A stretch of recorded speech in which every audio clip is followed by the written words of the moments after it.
Biri ebika bisatu ebyayamba ennyo mu kugaziya Buganda ku ludda olw'Essingo. Biwulirize. Ekika eky'effumbe. Omuzira kimpi ye yali omusaale mu nteekateeka eyo.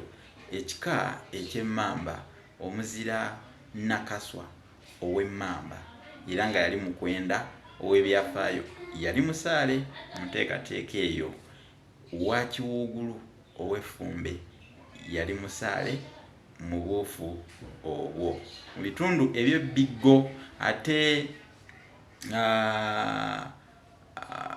ebika bisatu ebyo byenjogeddeko byebyo enjagadde mutegeere. Biri bika bisatu byagaziya nnyo Obuganda mu bitundu eby'Essingo.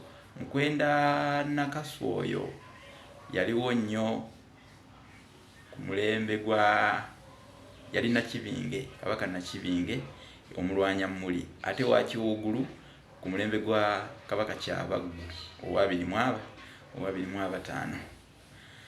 Byafaayo byenkuwadde olwaleero biyigireko, naye ng'ebika ebyo nabyo tubyebaza. Naye weebale nnyo, weebalire ddala gwatambuza obubaka buno ate n'omanyisa abantu abalala.